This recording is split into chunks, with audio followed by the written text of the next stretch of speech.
In the world of Formula One, some careers are legendary, while others, well, they don't last long.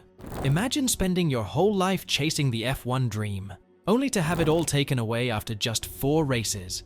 This is the story of Yuij Ide, the driver who lost his F1 license in record time. What went so wrong? How did one crash change everything?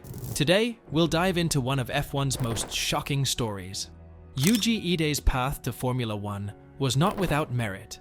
Born in Saitama, Japan, on January 21, 1975, Ide's racing journey began in his early 20s, quite late by modern motorsport standards. However, he quickly made a name for himself in the Japanese racing scene. In the late 1990s and early 2000s, Ide competed in the Japanese Formula 3 Championship, followed by a stint in Formula Nippon, which is now known as Super Formula. Formula Nippon was Japan's premier single-seater series and featured many talented drivers, some of whom would later reach Formula One. Ide also raced in the Super GT series, Japan's top-level sports car competition, further showcasing his versatility as a driver. Though he never captured a championship in either series, Ide showed enough promise to attract attention. By the mid-2000s, he had accumulated a respectable racing resume, including a few podium finishes and victories. However, the jump from Japanese national racing to Formula One was always going to be steep. For many drivers, Formula One represents the ultimate test, requiring not just raw talent, but also adaptability, precision, and mental toughness. In 2006, Yuij Ide's dream of competing in Formula One became a reality. The newly formed Super Aguri F1 team, founded by former Japanese driver Aguri Suzuki, was an ambitious project aimed at giving Japanese drivers a platform in the highest echelon of motorsport. For the 31-year-old Ide, it was an extraordinary opportunity, but also a daunting challenge. Super Aguri entered the 2006 F1 season as a true underdog. The team was formed late in 2005 and was granted an entry to the championship at the last minute. With limited resources and time, the team scrambled to put together a car for the 2006 season. They opted to use an outdated Arrows chassis from 2002, paired with Honda engines. The car, known as the SA05, was not competitive, but the hope was that with time and development, the team could gradually improve. For Ide, joining Super Aguri was a double-edged sword. On one hand, it was his chance to make a mark in F1. On the other, he was driving for a team that would struggle just to finish races. Ide's Formula One debut came at the 2006 Bahrain Grand Prix. Right from the start, it was evident that Ide was struggling to adapt to the unique demands of an F1 car. Formula One cars are significantly faster and more complex than those in Formula Nippon or Super GT. The precision required to extract the most from an F1 car, especially on tracks that Ide was unfamiliar with, was immense. In his debut race, Ide qualified last, well behind his teammate Takuma Sato, who was also Japanese and had previously raced for Honda in Formula One. Ide finished the race several laps down, but at least he completed it. However, his problems would escalate in the races to come. Over the next few races, Ide's performances raised more and more questions. He was consistently the slowest driver on the grid, and his lack of experience began to show in his on-track behavior. His inability to keep pace was alarming, and more troubling was his tendency to get involved in incidents with other drivers.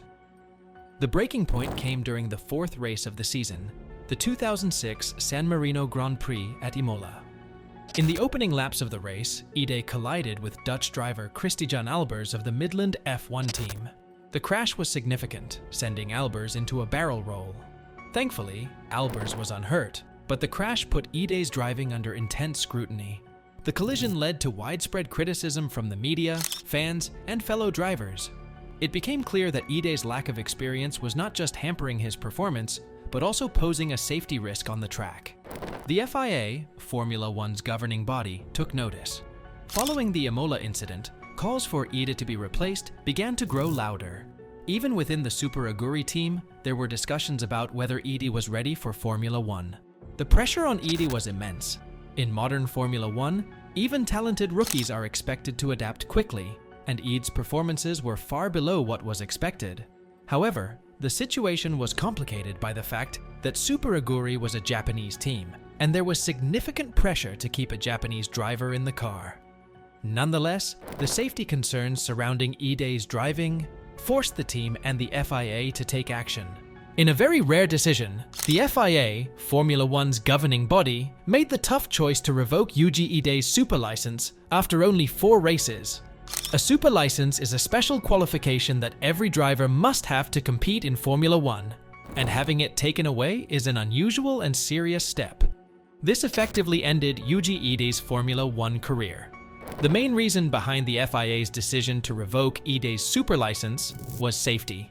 Throughout the first 4 races of the 2006 season, Ide struggled with the demands of Formula One. He was consistently slower than other drivers and had trouble controlling the car at high speeds. These issues raised concerns about whether he could safely compete with other drivers on the track. The incident that really sealed his fate was the crash at the San Marino Grand Prix.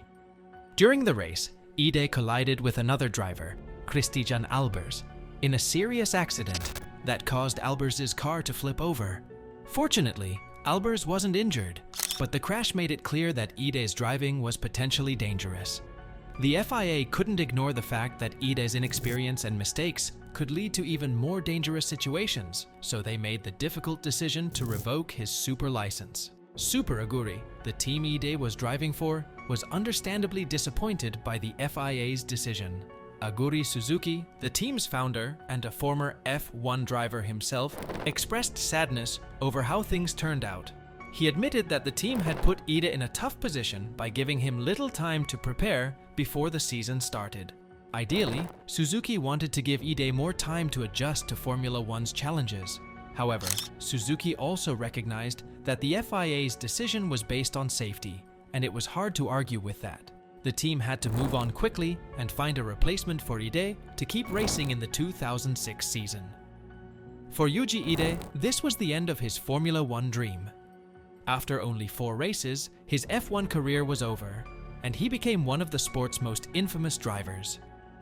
His story is often brought up as a warning about what can happen when a driver is rushed into F1 without enough preparation. Formula One is a highly demanding sport, both mentally and physically, and even talented drivers need time to adapt to its intense pressure and high speeds. Ide's struggles in F1 were a reminder that no matter how much potential a driver shows in other racing categories, Formula One is a different beast altogether. In Ide's case, he didn't get the time or support he needed to succeed at this level, and the result was a short, unfortunate career in F1. After Yuij Ide's brief and troubled time in Formula One, he returned to Japan, where his racing journey continued. While his experience in F1 had been tough, especially with the global attention on his struggles, Ide was still respected in Japan for his previous accomplishments. He went back to racing in 2 major Japanese motorsport series, Super GT and Formula Nippon.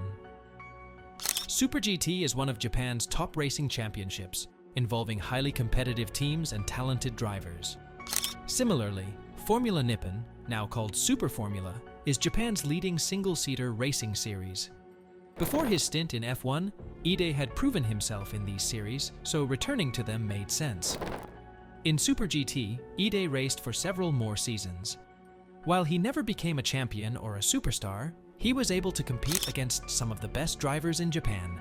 He didn't achieve the same level of success as before, but he showed that he could still perform at a high level. His ability to stay involved in top-level racing after his difficult experience in F1 highlighted his determination to move forward and prove himself in motorsport. Back in Formula Nippon, Ide also returned to the single-seater racing scene. Once again, though he wasn't a front-runner, he still earned respect from the racing community in Japan for his skill and dedication.